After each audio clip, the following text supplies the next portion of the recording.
Good morning student. आज हम लोग क्लास 11 के हिंदी पाठ्य पुस्तक के गद्य भाग से पाठ संख्या 5, जिसका शीर्षक है चलचित्र और इसके लेखक हैं सत्यजीत राय।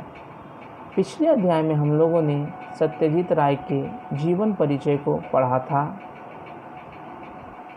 और चलचित्र क्या है, शिल्प क्या है, उसको परिभाषा के माध्यम से हम लोग जाने थे। आज हम लोग पाठ को, जो यह एक निबंध है, उसको पढ़ेंगे और समझेंगे। तो आज हम इस वीडियो के माध्यम से चलचित्र निबंध का सारांश आपको बताने जा रहे हैं। आप ध्यान से सुनेंगे। जैसा कि बोला गया है, विश्व सिनेमा के महान, यानी पूरे विश्व में जो सिनेमा के महान निर्देशकों के बीच दुर्लभ विभूति हिंदी सिनेमा के शिखर पुरुष, यानी शिखर पुरुष सत्यजीत राय को बोला गया है। उनके द्वारा रचित चलचित्र उनके अनुभव के अंतरंग या निबंध है।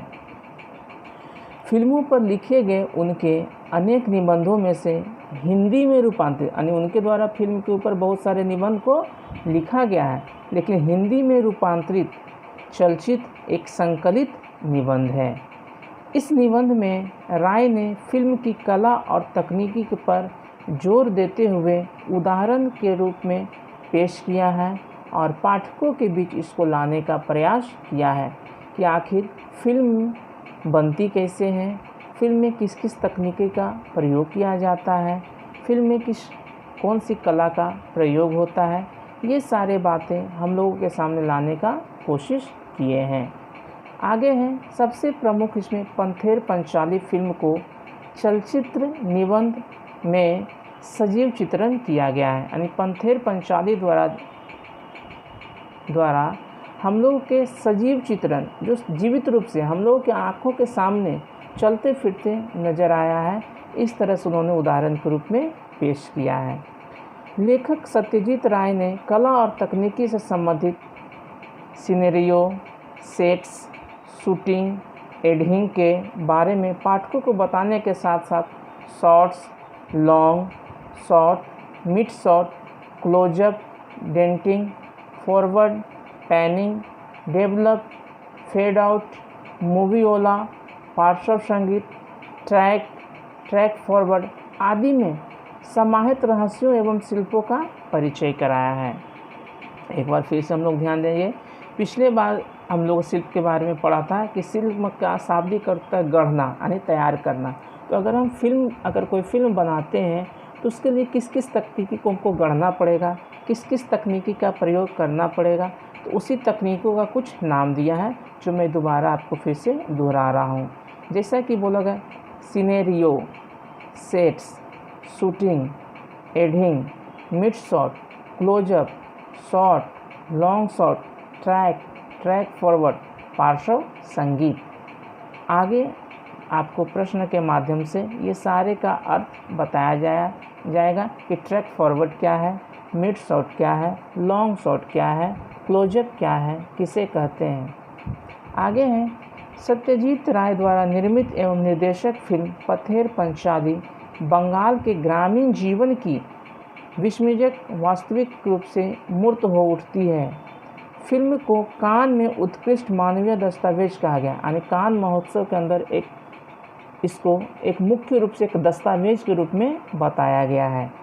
पंथेर पंचाली का प्रमुख गुण था उसकी सरलता, यानी पंथेर पंचाली का सबसे प्रमुख गुण अगर माने जाए तो उसकी है सरलता, यानी सरलता स्वभाव। उनका स्वभाव किस तरह का है, उनका स्वभाव किस तरह के सरल भाव से भरा हुआ है। आगे है उसके साथ ही आवेग, काव्यकता, यथार्थ, मानवता आदि गुणों का समावेश रहने के कारण दर्शकों के मन में एक ऐसी छाप छोड़ती है जिसे मिटाया नहीं जा सकता है। इसलिए बोला गया बच्चों, कोई फिल्में या कोई चलचित्र ऐसे होते हैं जो क्या है, मनुष्यों के हृदय में एक अलग सा छाप छोड़ देता है, और छाप छोड़ने से क्या है, वह फिल्म में बार बार देखने का मन करता है। यानी कुछ उसमें ऐसी भावनाएं होती हैं जो हमारे दिल को भा जाती हैं, छू जाती हैं। इसलिए बोला जाता है कि एक अमिट छाप छोड़ देता है। आगे है सत्यजीत राय का यह कथन यथार्थ सत्य करीब निकट है, और सत्यजीत राय के द्वारा यह कहा गया कथन बहुत ही सत्य साबित हुआ है। अब हम लोग चलेंगे चलचित्र नाट्य रचना, यानी चलचित्र नाट्य रचना क्या है। तो चलचित्र नाट्य फिल्म का फलक होता है जो कि बिंब और ध्वनि के माध्यम से पर्दे पर लिखित संकेत के रूप में व्यक्त होता है। दूसरा है परिवेशों को चुनाव, यानी परिवेश को कैसे चुना जाता है। तो लोकेशन निर्माण करके उन परिवेशों में चरित्रों के अनुसार लोगों से अभिनय कराकर कुछ तस्वीरें को चुना जाता है। अगला है चलचित्र नाट्य को पंक्तिबद्ध, यानी चलचित्र नाट्य को क्रमबद्ध हम कैसे करेंगे। तो अभिनेता या कलाकारों द्वारा ली गई तस्वीरों को चलचित्र के अनुसार हम लोग पंक्तिबद्ध या क्रमबद्ध करके दिखाते हैं, जिस कारण से क्या है वह एक रूप में हमको दिखाई पड़ता है। आगे है एडिटिंग। एडिटिंग क्या है। तो एडिटिंग फिल्म निर्माण के लिए नाट्य के अनुसार विभिन्न परिवेशों का चुनाव, लोकेशन या निर्माण सेट तैयार करके तस्वीरें ली जाती है। विभिन्न खंडों में बंटकर तस्वीरों को चलचित्र के अनुसार क्रमबद्ध सजाया जाता है, उसे ही हम लोग क्या कहते हैं, एडिटिंग कहते हैं। आगे है लॉन्ग शॉट। यदि मैदान के परिवेश अथवा लंबे तथा वृद्ध क्षेत्र, यानी बहुत बड़ा क्षेत्र है, का तस्वीर ऊंचाई से लेना पड़ता है ताकि लिया गया तस्वीर परिवेश के अनुसार दिखाई दे, उसे हम लोग बोलते हैं लॉन्ग शॉट। अगले वीडियो में हम लोग mid shot, close up, denting, forward, panning, development, shooting, track, movie ओवल, पार्श्व संगीत, ट्रैक फॉरवर्ड आदि को जानेंगे यह क्या क्या है। तो आज के लिए इस वीडियो में हम लोगों ने चलचित्र जो एक निबंध है उसके सारांश को जागा। अगले वीडियो में हम लोग इसके द्वारा जो शेष भाग बचा हुआ इस पाठ में उसको पढ़ेंगे और जानेंगे। धन्यवाद।